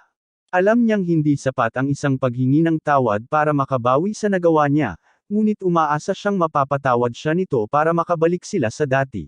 Talagang nakahinga ng maluwag si Mikana na hindi na siya kinamumuhian ni Yuga, ngunit naalala niya na naka-underwear pa rin siya at hindi niya alam kung alin ang mas malala, ang katotohanang bigla siyang pinalitan ni Yuga o ang katotohanang hindi siya nababahala dito. Alinman sa dalawa, galit pa rin siya tungkol dito, kaya ibinuhos niya ang kanyang galit kay Yuga at sa labas, nakikita ni na Raven at Yoki ang nangyayari, ngunit wala silang magawa para makatulong, kaya hinayaan na lang nilang dalawa si Yuga sa kanyang kapalaran. Sa wakas ay malaya na siyang pumunta kay Cecilia, at habang papunta siya, nadaanan niya ulit ang manghuhula na iyon, ngunit iniisip pa rin niya na ito ay isang panloloko kaya hindi siya huminto para makinig. Hindi nagustuhan ng manghuhula na hindi siya pinapansin sa pangalawang pagkakataon ngayon, ngunit sa hindi malamang dahilan, mukhang bumubuti na ang kapalaran ni Yoki, kaya tiyak na gumawa siya ng isang napakabuting gawa kamakailan. Medyo malayo pa sa kalsada, nakasalubong ni Yoki ang may-ari ng cake shop, at nalaman niya na karamihan sa mga cake na binili ni Yoki kanina ay aksidenteng nadurog ng kanyang kapatid, kaya gusto niyang humingi ng tawad para doon. Sinabi sa kanya ni Yoki na hindi naman ito malaking bagay, pero gusto pa rin niyang ayusin ito, kaya inalok niya ito ng isang bagong supot ng cake. Nagpatuloy si Yoki sa paglalakad, ngunit bigla na lang, napalibutan siya ng tatlong lalaking nakasot, at sa una ay mukhang nasa problema siya, ngunit lumabas na ang mga lalaking ito ay mga personal na tagapag-alaga ng binata kanina, at gusto nilang suklian ang kabaitan ni Yoki sa pamamagitan ng pag-aalok sa kanya ng isang supot ng tuhog ng karne. Maya-maya, sa wakas ay nakarating na si Yoki sa bahay ni Cecilia, ngunit medyo nalungkot ang kanyang kaligayahan dahil huli na talaga siya. Pumasok siya sa loob para salubungin si Cecilia, at tuwang-tuwa ang babae na makita siya dahil matagal na rin silang hindi nagkita. Sinabi ni Yoki na may regalo siya para sa kanya, at nagpapasalamat si Cecilia, ngunit ngayon pa lang siya nakakita ng taong nagpapares ng cake sa karne. Bukod doon, inalok niya itong gumawa ng tsaa para makapaghati sila ng merienda habang nagkukwentuhan, ngunit nagulat si Yoki nang marinig iyon dahil ang paggawa ng tsaa ay karaniwang trabaho ng katulong. Buong pagmamalaking ipinaliwanag ni Cecilia na kamakailan lang ay tinuruan niya si Sofia ng ilang kasanayan sa bahay, kaya alam na niya ngayon kung paano gumawa ng tsaa ng maayos, at kaya na niyang magluto ng hindi nasusunog ang pagkain sa 70% ng oras. Pagkatapos ng ilang minutong pag-uusap, nalaman ni Cecilia ang tungkol sa kaligayahan at ang pagiging magkaibigan ni Raven, pati na rin ang pagiging pamilyar ni Yoki kina Mikana at Yuga, ngunit tungkol sa dalawang iyon, bigla nilang narinig ang boses ni Yuga na tumatawag kay Cecilia. Ilang sandali pa, pumasok si Yuga sa kwarto ni Cecilia at sinabi sa kanya na marami siyang gustong ihingi ng tawad, ngunit sinuntok siya ni Mika na palayo at sinabihan siyang masyado siyang mapilit. Walang ideya si Cecilia kung ano ang nangyayari, at nagulat din si Yoki dahil hindi niya inakala na bigla na lang darating ang iba rito, ngunit lahat sila ay may dapat ihingi ng tawad. Nauna si Mikana at sinabing humihingi siya ng paumanhin sa pag-iwan kay Cecilia noon. Sinabi ni Cecilia sa kanilang lahat na hindi siya gaanong nababahala dahil hindi lang ang buhay niya ang nanganganib noon. Tutal, kinailangan pang harapin ng iba ang Panginoong Demonyo nang mag-isa nang walang manggagamot na tutulong sa kanila. At lumabas nga, nang matalo ang Panginoong Demonyo, si Mikana ang unang tumakbo pabalik para siguraduhing maayos si Cecilia, kasunod sina Yuga at Raven. Ang katotohanang tumakbo silang lahat pabalik para subukang tulungan siya sa kabila ng kanilang pagod mula sa labanan ay nagpakita kay Cecilia na nagmamalasakit pa rin sila sa kanya. At wala naman sigurong ibang pagpipilian noong panahong iyon, kaya hindi sila masisisi ni Cecilia sa kanilang ginawang pagpili. Ang mahalaga ngayon ay nakaligtas ang lahat, kaya hindi na kailangang makaramdam ng pagkakasala sa nangyari. Nang araw ding iyon, namamasyal sina Yoki at Cecilia, at tinanong ni Cecilia kung may kinalaman si Yoki sa biglaang paghingi ng tawad ng iba. Inamin niya na medyo tinulak niya sila sa tamang direksyon dahil kasalanan niya ang lahat noong una pa lang, at nagpapasalamat si Cecilia dahil sa wakas ay nagkabalikan na ang kanyang mga kaibigan. Parang ito na ang perpektong pagkakataon, kaya sinabi ni Yoki kay Cecilia na may regalo siya para dito at inabot ang kwintas na binili niya. Tinanong niya ito kung handa ba itong tanggapin, at masayang sinabi nito na pahahalagahan niya ito habang buhay, na isang malaking ginhawa para kay Yoki dahil hindi niya alam ang gagawin niya kung tinanggihan siya nito. Ilang sandali pa, hiniling ni Cecilia kay Yoki na sumama sa kanya sa isang misyon dahil nakatanggap siya ng tawag para sa tulong mula sa isang liblib na nayon. Masaya si Yoki na mag-alok ng kanyang tulong, pero nandito rin si Sik, at hindi siya masaya tungkol doon. Dapat sana ito ang pagkakataon ni Yoki na makasama si Cecilia ng mag-isa, pero ayaw ni Sik na maiwan, kaya naghanap siya ng paraan para makasali, at huli na para paalisin siya. Sa kalaunan ay nakarating ang grupo sa nayon na pinag-uusapan, at narinig ni Cecilia na sinalakay ng mga bandido ang lugar na ito, ngunit mas masahol pa ito kaysa sa inaasahan niya. Hindi nagtagal ay lumabas ang pinuno ng nayon upang salubungin si Cecilia, at tuwang-tuwa siya na nagdesisyong bumisita sa kanilang nayon ng sikat na pari, ngunit wala siyang kaalam-alam kung sino sina Yoki at Sik. Sinabi ni Cecilia sa kanya na ang dalawang ito ay kanyang mga kaibigan, at pareho silang mahusay sa hilang magic, kaya narito sila upang tumulong sa paggamot sa mga nasugatan, at natuwa ang pinuno nang marinig iyon. Dinala niya sila sa bulwagan ng bayan kung saan nakalagay ang lahat ng nasugatan, at agad nagsimula ang grupo sa kanilang gawain. Sinimulan nilang pagalingin ang mga taga-nayon isa-isa, at personal, ang ganitong karaming paggaling ay halos walang kabuluhan para kay Yoki, ngunit napansin niyang talagang nagsusumikap si Cecilia. Hinahangaan niya kung gaano siya nagmamalasakit sa pagtulong sa mga nasugatan, pero dahil sa nasugatan, nagulat si Yoki na napakaraming nasugatan pero walang namatay sa mga taga-nayon. Ipinaliwanag ng pinuno na nagkaroon sila ng swerte, dahil sa kalagitnaan ng pagsalakay, inatake ang mga bandido at napilitang umatras. Isang mapalad na pagbabago ng mga pangyayari iyon, ngunit sa tingin ni Yoki ay medyo kakaiba na may nagkataong dumating sa tamang oras para iligtas ang mga taga-nayon.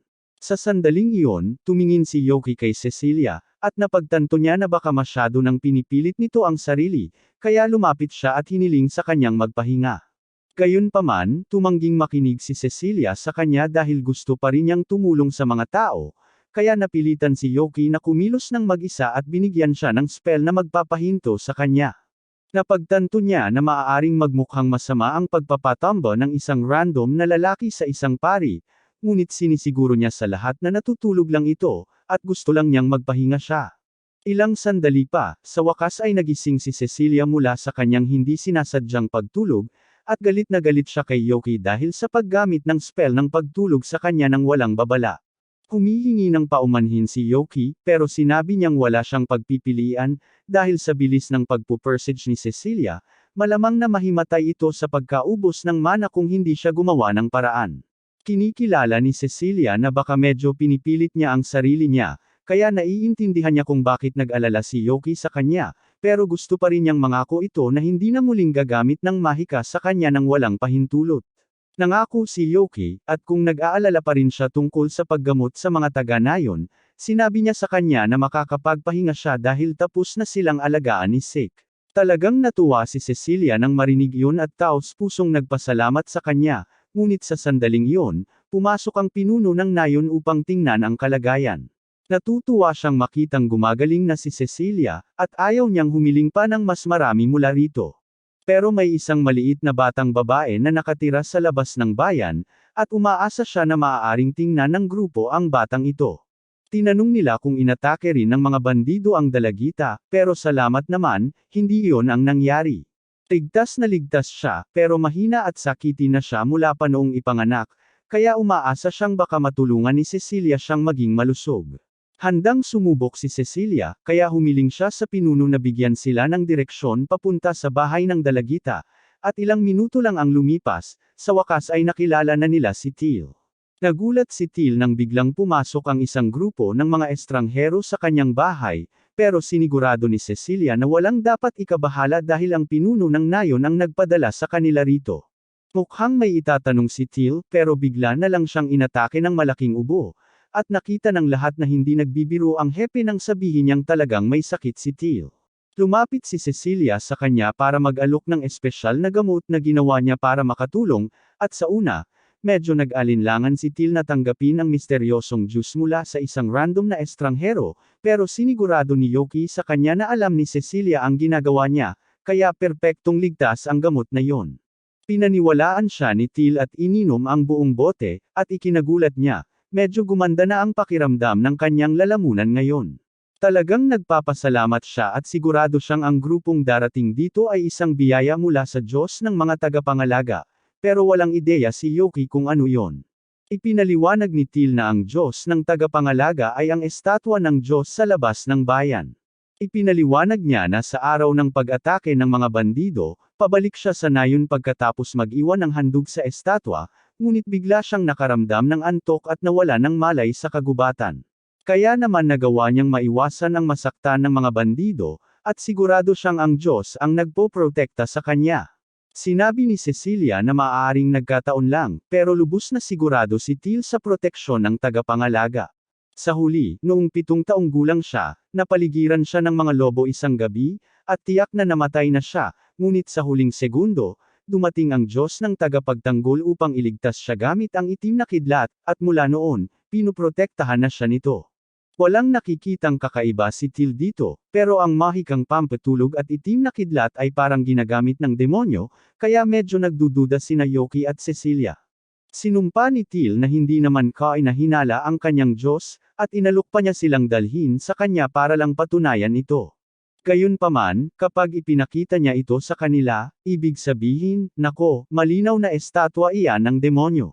Nagagalit si Till at sinasabing hindi niya papayagan ang sinumang manlay sa kanyang minamahal na tagapagtanggol, ngunit halos hindi na siya makatayo, kaya humingi ng paumanhin si Cecilia dahil sa pagtulak sa kanya ng labis at sinamahan si Till pabalik sa bahay nito. Habang wala si Cecilia, mas pinagmasdan ni Yoki ang estatwa, at napagtanto niya na talagang kamukha ito ng isa sa mga gargoyle na mayroon sila sa kastilyo ng Demon Lord, ngunit pagkasabi niya nito, nabuhay ang gargoyle at inatake siya ng itim na kidlat. Nailagan ni Yoki, at nagawang supulan ni Cecilia ang gargoyle, pero hindi sila sigurado kung ano ang gagawin dito ngayon. Sinasabi ni Cecilia na patayin na lang nila ito, pero sinabihan siya ni Yoki na tumigil dahil mas gusto niyang subukang pag-usapan muna ang mga bagay-bagay bago gumamit ng karahasan. Pagkatapos nilang huminahon, umupo ang gargoyle at nagtanong kung talagang hindi nila balak siyang patayin. Pinapaalala ni Yoki sa kanya na siya ang unang sumirang sa kanila, at humihingi ng paumanhin ang gargoyle para doon, pero pagkatapos marinig na tinukoy siya ni Yoki bilang demonyong gargoyle, napagtanto niyang nabuking siya at medyo nagpanik. Ipinaliwanag niya na ilang taon na ang nakalipas, siya ay orihinal na nilikha upang bantayan ang isang partikular na templo, ngunit sa paglipas ng panahon, ninakaw siya ng ilang bandido. Ang mga bandidong iyon din ang sumalakay sa nayong ito kalaunan, kaya't nasobrahan na ang gargoyle at pinabagsak sila gamit ang kidlat nito, ngunit ang ginawang ito ay nagdulot sa mga taga-nayon na simbahin ito bilang isang Diyos na tagapagtanggol. Sa paglipas ng panahon, unti-unti na nilang nakalimutan ang tungkol sa kanya, kaya si Till na lang ang nagpapakita pa, at araw-araw siyang pumupunta rito para maglinis mula nang iligtas siya ng gargoyle noong bata pa siya. Tinanong ni Yoki kung nangangahulugan ba iyon na walang balak ang gargoyle na saktan ang mga taga-nayon, at sumagot ang gargoyle na wala siyang kinalaman sa mga tao, dito lang siya nakatira, iyon lang. Kung ganoon, walang dahilan para mag-alala, kaya humihingi ng paumanhin si Yoki sa pag-abala sa gargoyle at bumalik sa nayon, ngunit bago iyon, humihiling siya kay Sik na gawin siya ng maliit na pabor. Basically, hiniling ni Yoki kay Sik na pumunta mag-isa sa nayon para magkasama silang dalawa ni Cecilia sa natitirang bahagi ng paglalakbay na ito, pero nang magkasama na sila sa wakas, napagtanto niya na wala naman talaga siyang kausap. Habang naglalakad sila, natisod si Cecilia sa isang nakalawit na ugat, kaya sumugod si Yoki para saluhin siya, at nagkatitigan silang dalawa ng ilang segundo bago awkward na tumalikod. Ilang sandali pa, sa wakas ay bumalik na sila sa nayon, at sa kasamaang palad, nagpasya na naman ang mga bandido mula kanina na atakehin ang nayon, at tiwala silang walang makakapigil sa kanila sa pagkakataong ito, ngunit biglang dumating sina Yoki, Cecilia, at Sik upang pigilan sila. Sigurado pa rin ang mga bandido na walang laban ang mga batang ito sa dami nila, pero pagkatapos ay pinayagan ni Yoki si Sik na lumaban ng may layuning pumatay, at nagsimulang magbagsakan ang mga bandido na parang langaw. Nagulat si Cecilia sa lakas ni Sik dahil hindi niya pa ito nakitang lumaban noon, pero mas malakas si Yoki, kaya nang sumali siya sa laban, sabay-sabay niyang pinabagsak ang ilang dosenang kalaban, at kahit may sumubok na sumalakay kay Cecilia ng palihim, madaling kinuryent ni Yoki ang lalaki at pinabagsak dahil lubos niyang kontrolado ang sitwasyon. Maganda ang takbo ng laban-laban sa mga bandido sa ngayon, pero biglang napansin ng grupo ang usok na nagmumula sa direksyon ng dambana ng Diyos ng tagapagtanggol, at hindi maganda ang pakiramdam nila tungkol doon. Kaya naman, pinakiusapan ni Yoki si Sik na tingnan ito habang siya naman ang tatapos sa natitirang mga bandido. Ang natitirang mga bandido ay nagtipon-tipon lahat sa pagtatangkang dumugon sina Cecilia at Yoki, ngunit sinabi ni Yoki sa kanila ng prangkahan na gaano man karami sila, hindi sila kailanman magiging katapat niya. Pagkatapos ay pinasabog niya silang lahat gamit ang isang spell ng bagyo, at opisyal nang naayos ang sitwasyon ng mga bandido, ngunit medyo nag-aalala si Yoki dahil hindi pa bumabalik si Sik mula sa dambana. Baka may nangyari sa kanya, kaya pumunta sina Yoki at Cecilia para tingnan ito, at sa kanilang pagkabigla, nakita nila ang gargoyle na malubhang nasugatan at si Sik na hawak sa leeg. Galit na tiningnan ni Yoki ang lalaki at hiniling na malaman kung sino ito, kaya ipinaliwanag ni Cecilia na ito si Miller, ang bayani ng kalapit na Galas Empire. Nagulat si Yoki nang malaman na may higit sa isang bayani sa mundo, ngunit ang kaligtasan ni Sik ang mahalaga sa ngayon. Kapag nakabawi na ng malay si Sik, ipinaliwanag niya na pumunta siya rito at nakita niyang inaatake ni Miller ang gargoyle mula sa likod habang sinusubukan nitong protektahan si Till, kaya sinubukan niyang pigilan si Miller, ngunit natalo siya sa laban. Sabi ni Miller, walang mali sa pagtatangka niyang patayin ang isang gargoyle, at kasalanan ni Sik dahil nagpakatanga siyang hamarang sa kanya.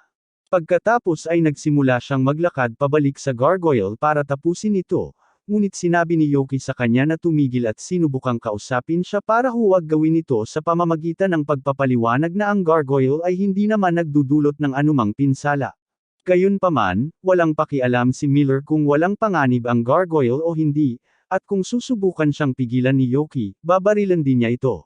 Tumugon si Yoki sa pamamagitan ng pagpapaputok ng kidlat, ngunit sa kanyang pagtataka, ganap na nawala ang kidlat sa sandaling dumaikit ito sa espada ni Miller. Sumisigaw si Cecilia kay Yoki na umatras dahil ang sandata ni Miller ay isang gawang taong mahiwagang espada na sumisipsip ng lahat ng mahika na hinahawakan nito, kaya walang laban si Yoki sa kanya. Nagmakaawa si Cecilia kay Miller na tumigil dahil kung may inosenteng mamamatay sa kanyang kamay, maaari itong magsimula ng digmaan, pero gusto talaga ni Miller ang ideyang iyon.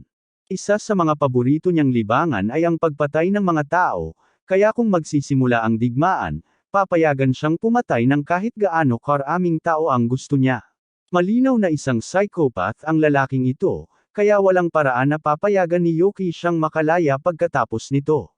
Tumatawa si Miller sa katotohanang iniisip ni Yoki na kaya niyang manalo sa laban na ito kahit alam na niya na ganap na walang epekto ang kanyang mahika laban sa espada na ito. Gayunpaman, hindi natitinag si Yoki at sunod-sunod na nagpaputok ng ilang malalakas na magic. Ang espada ni Miller ay maaaring sumipsip ng mahika, ngunit dahil gawa ito ng tao, tiyak na may limitasyon sa dami ng mahika na kaya nitong sipsipin. At pagkatapos ilabas ang ilan sa kanyang pinakamakapangyarihang mga salamangka, sa huli ay naabot ni Yoki ang limitasyon na iyon, na tuluyang winasak ang espada ni Miller. Pagkatapos ay gumamit si Yoki ng spell ng hangin para suntukin si Miller sa isang puno, at mukhang talo na siya, pero may huling trick pa si Miller sa kanyang manggas at itinapon niya ang isang magic spear kay Yoki.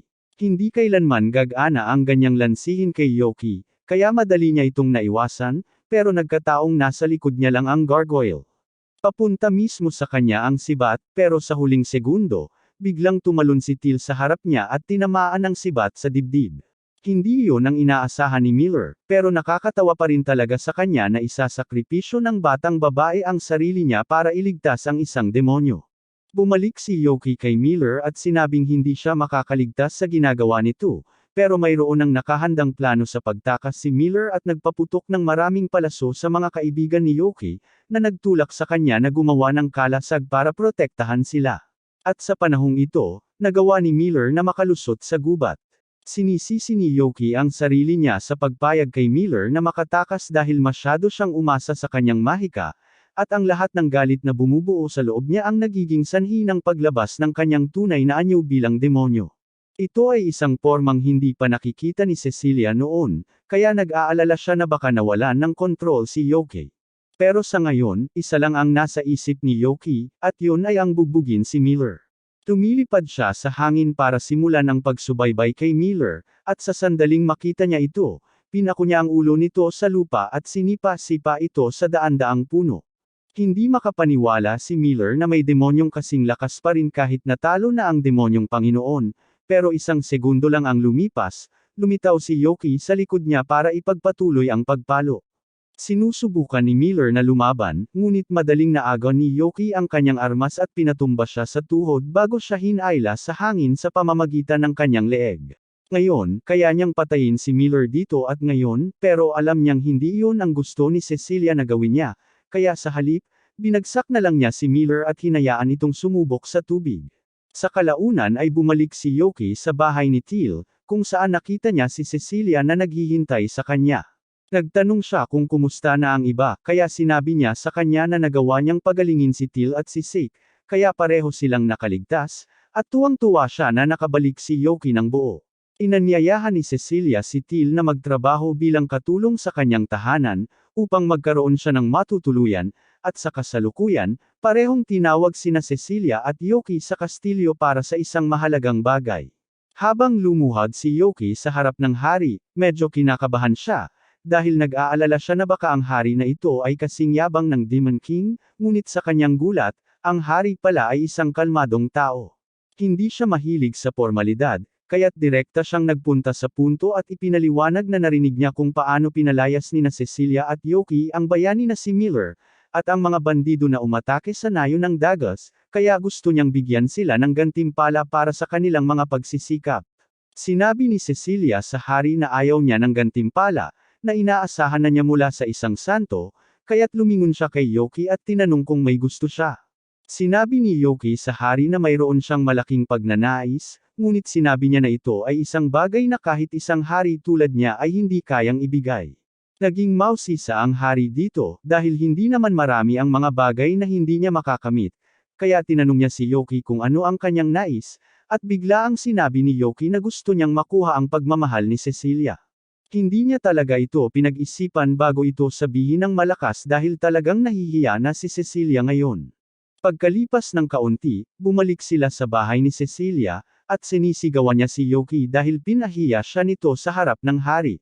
Humingi ng tawad si Yoki sa kanyang pagkakamali, pero natatawa si Cecilia's mom sa buong pangyayari, kaya nagdesisyon siyang gamitin ang sitwasyon para asarin sina Yoki at Cecilia ng kaunti. Sinabi niya kay Yoki na kailangan niyang pag-isipan ang kanyang ginawa, kaya sa susunod na buwan, ipinagbabawal siyang makita si Cecilia. Mas masahol pa ito kaysa sa sentensyang pagkakabilanggo para kay Yoki, pero hindi lang siya ang nagpapanik, dahil kahit na nahiya siya, hindi maisip ni Cecilia na isang buong buwan na hindi makakausap si Yoki, kaya sinubukan niyang kumbansihin ang kanyang ina na huwag ituloy ito. Medyo nagbigay si Aqua at pumayag na bawasan ang panahon sa 2 linggo, pero iginiit pa rin niyang dapat paghiwalayin sina Yoki at Cecilia, kaya inutusan niya si Happiness na dalhin si Yoki palayo.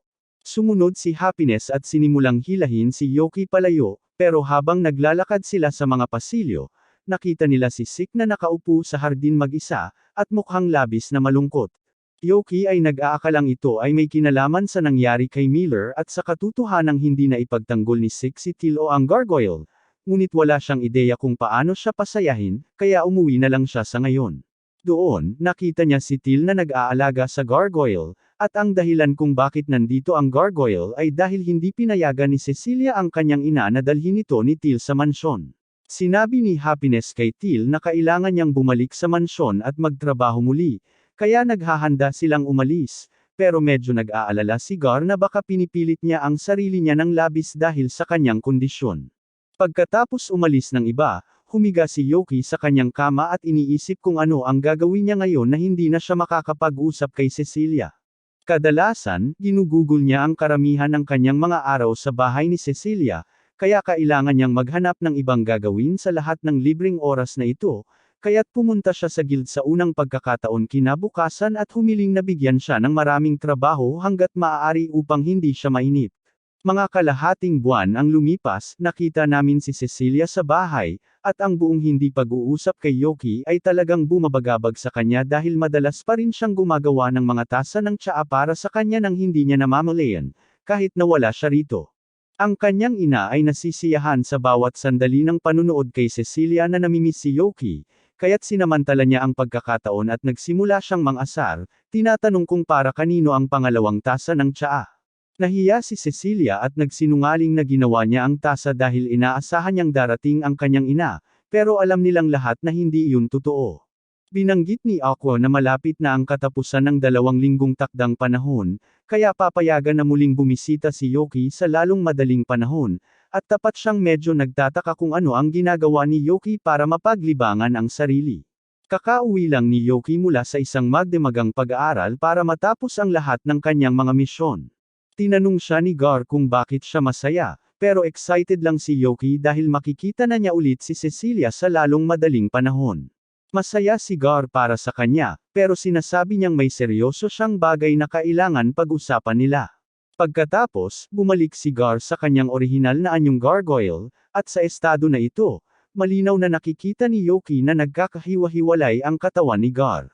Sabi ni Gar na ang mga sugat na natamo niya mula kay Miller ay mas malala kaysa sa inaakala niya, at tinatayang mayroon na lamang siyang ilang araw upang mabuhay. Tinanong ni Yoki kung bakit hindi siya nagsalita ng mas maaga, pero hindi akala ni Gar na makakabuti ito dahil wala namang paraan para maayos ang kanyang katawan. Ang tanging gusto niya ngayon ay para alagaan ni Yoki si Teal kapag wala na siya. Hindi naiintindihan ni Yoki kung ano ang sinasabi ni Gar dahil sinabi ni Cecilia na ang kondisyon ni Teal ay naging matatag na, pero kahit totoo na marami nang naging pagbabago kay Teal dahil sa gamot ni Cecilia, matagal nang pinapanood ni Gar si Teal mula pa noong bata pa ito, at alam niyang may hindi tama sa kanya. Ayaw lang niyang mag-isa siya pagkatapos niyang mawala, kaya gusto niyang alagaan siya ni Yoki. Naiintindihan ni Yoki at nangangako siyang aalagaan si Teal, na labis na ikinagalak ni Gar, ngunit nang magsimula na siyang magsalita tungkol sa pagpanaw ng mapayapa, pinutol siya ni Yoki at sinabi na balak pa rin niyang iligtas ang buhay ni Gar kahit ano pa man ang mangyari. Pinahahalagahan ni Gar ang damdaming iyon, ngunit sinabi niya kay Yoki na wala nang sapat na oras para maligtas siya sa puntong ito. Gayunpaman, hindi ito magiging hadlang sa kanya na subukan, kaya agad siyang umalis upang kausapin si Duque tungkol sa paghahanap ng mga lunas para sa sitwasyon ni Gar. Mukhang narinig na ni Duque ang tungkol sa pagkakabasag ng gargoyle, at ayon sa kanya, madali lang itong ayusin basta't pakainin mo lang ang gargoyle ng Magicite. Nagulat si Yoki dahil hindi niya alam na ganoon lang kasimple ang solusyon, kaya't pinasalamatan niya si Duque sa kanyang tulong at tumakbo upang maghanap ng Magicite. Sa kasamaang palad, sobrang nagmamadali siya kaya hindi niya narinig na may karagdagan pang paliwanag si Duque, ngunit tiyak na hindi ito magiging problema sa hinaharap. Habang umaalis si Yoki sa Knight's Hall, napagtanto niyang hindi niya talaga alam kung saan makakahanap ng Magicite sa unang pagkakataon. Pero bago pa siya makapaghanap, bigla niyang narinig si Cecilia na tinatawag ang kanyang pangalan, at mukhang may nangyaring masama. Tumakbo siya papunta sa kanya at ipinaliwanag na si Teal ay nasa masamang kalagayan ngayon, kaya kailangan nila ang kanyang tulong. Nagmamadali si Yoki papunta sa mansyon para makita kung ano ang nangyayari, at doon, nakita niya si Teal na nakahiga sa kama na may mataas na lagnat habang si Sig ay nagmamadaling gumawa ng gamot para sa kanya. Ang kanyang kalagayan ay mabilis na lumalala dahil labis siyang nagtrabaho kamakailan, at ang gamot na mayroon si Sig sa kasalukuyan ay sapat lamang upang pabagalin ang kanyang mga sintomas, hindi upang pagalingin ang mga ito. Kailangan nila ng Twilight Grass para magamot siya, pero ang damong iyon ay matatagpuan lamang sa mga rehiyon na mayaman sa mana, kaya hindi ito tumutubo dito. Nag-alok si Yoki na hanapin ang damo at ibalik ito para kay Teal, at nag-alok si Cecilia na tumulong na labis na pinahahalagahan ni Yoki, lalo na't kailangan pa niyang makahanap ng Magicite para kay Gar. Pagkarinig sa pangalan ni Gar, nag-aalala si Teal at sinubukang umupo sa kama dahil iniisip niyang baka may nangyari sa kanya. Pero pinapahiga siya muli ni Sig dahil kailangan niyang magpahinga hanggat maaari upang hindi lumala ang kanyang lagnat. Ang Twilight Grass at Magi Site ay maaaring bihira, pero may pagkakataon pa ring may stock ang Merchants Guild nito dahil palagi silang may dalang mahahalagang kalakal. Ngunit sa kasamaang palad, nang dumating sila sa Merchant Guild, sinabi sa kanila na wala ng stock ng Magi Site at Twilight Grass. Ito ang pinakamasamang balita na maaring mangyari, ngunit habang nag-iisip sina Yoki at Cecilia kung ano ang gagawin, biglang dumating si Crumman, at narito siya upang kunin ang isang request form mula sa Merchant Guild. Napansin niya si Yoki na nakatayo doon, at sinubukan niyang ipasa ang kahilingan sa kanya. Pero tumanggi si Yoki at sinabi niyang wala siyang oras para tumanggap ng mga random na kahilingan ngayon. Narinig ni Crumman na naghahanap si Yoki ng Magi Site at Twilight Grass, kaya sinubukan niyang kumbansihin si Yoki sa pamamagitan ng pagsasabi sa kanya na ang misyon ay tungkol sa pag-aalaga ng isang halimaw na nakatira sa isang minahan ng Magi Site. Ang mahika sa minahan ay napakabigat, kaya't nagkataon na ang Twilight Grass ay tumutubo rin doon, kaya't makabubuti kay Yoki na tanggapin ang misyon. Sumang-ayon sina Yoki at Cecilia na sumama sa misyon kasama si Crumman, at sumama rin si Sofia, bahagyang upang suportahan ang kanyang asawa, ngunit dahil din ito sa kanyang tungkulin bilang punong katulong na tiyakin na makabawi ng lubos si Teal. Umabot sila ng 2 araw bago makarating sa bayan na may minahan ng Magi Site, ngunit nang makarating na sila, sinabi ni Sofia sa lahat na maghanda na umalis sa unang pagkakataon bukas ng umaga.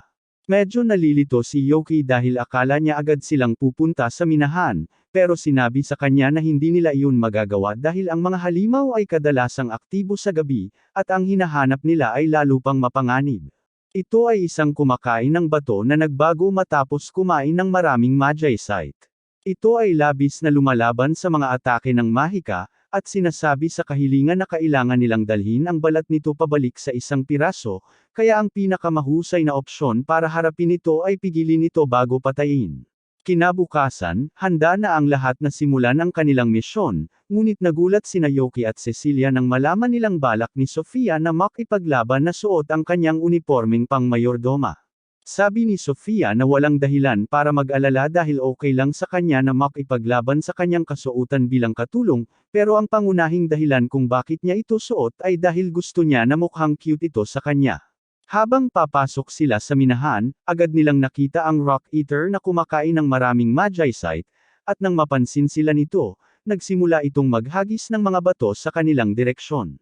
Lahat sila ay umiwas, at para subukan ito, nagpalabas si Yoki ng lightning spell sa halimaw, pero tulad ng sinabi ni Crumman, ang Rock Eater ay labis na lumalaban sa mahika. Ang tanging paraan para mapabagsak nila ito nang hindi nasesire ang balat ay umatake mula sa loob, kaya sinabi ni Crumman na gagamitin niya ang kanyang Shikigami para protektahan si Sofia habang tumatalon siya sa bibig ng halimaw. Sa tingin ni Cecilia, medyo delikado iyon, pero hindi nag-aalala si Crumman dahil lubos ang tiwala niya sa kakayahan ni Sofia, at nagtitiwala siya na paprotektahan siya nito. Dahil pareho silang sang-ayon, ibinuhos ni Yoki at Cecilia ang lahat ng kanilang pagsisikap sa pagpigil sa Rock Eater gamit ang kombinasyon ng Ice Spell ni Yoki at Chain Binds ni Cecilia. Sa pagkakahawak ng halimaw sa lugar, pinalibutan ni Crumman si Sofia ng lahat ng kanyang Shikigami, at siya ay tumalon sa nakabukas na bibig ng halimaw, kaya ngayon, kailangan na lang nilang hintayin na sirain niya ang mga laman loob nito. Sa kasamaang palad, nagkaroon ng isa pang lihim ang Rock Eater, kaya't lumikha ito ng ilang mas maliliit na Rock Eater, at ang mga maliliit na ito ay immune rin sa mahika, kaya't napilitang itaas ni Yoki ang kanyang mga kamay at makipagboxing upang mapanatili silang malayo. Ngunit sa kasamaang palad, nang walang Yoki na nagpapanatili ng kanyang spell ng yelo, mabilis na nakalusot ang Rock Eater sa mga kadena ni Cecilia at itinulak siya pabalik. Tumakbo si Yoki sa kanyang tabi upang protektahan siya, ngunit habang nasa gitna ng hakbang ang Rock Eater, bigla itong nagyelo dahil nagsimula ng putuli ni Sofia mula sa loob. Pagkatapos ng matagal na panahon, bumagsak ang Rock Eater na patay sa lupa, at labis na nakahinga ng maluwag si Crumman nang makita niyang lumabas si Sofia mula sa bibig nito na walang sugat. Ngayon na naasikaso na ang halimaw, ang natitira na lang gawin ay kolektahin ang Magi Site at Twilight Grass na kailangan ni Yoki at Cecilia, at sa kabutihang palad, marami nito dito.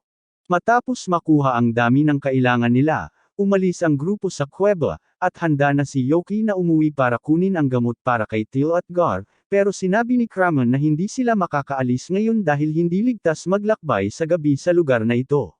Ito ay nagiging sanhi ng pagka-frustrate ni Yoki dahil gusto niyang makabalik agad upang tulungan ang iba, at malamang na makakabalik na siya sa syudad bago mag-umaga ng mag-isa, pero hindi niya maaring malaman ni Kramen at Sofia na siya ay isang demonyo. Kinagabihan, habang natutulog ang iba, sumisiksik si Yoki mula sa kama at sinubukang umalis nang hindi nagigising ang sinuman, pero nahulaan na ni Cecilia na susubukan niya ito, kaya't natagpuan niya itong naghihintay sa labas ng pinto para sa kanya. Buong pusong sinusuportahan ni Cecilia ang plano ni Yoki, kaya't kinuha niya ang kalayaan na ihanda ang pouch ng mga gamit para sa kanya upang makaalis siya kaagad, at talagang pinahahalagahan ni Yoki ang kanyang tulong.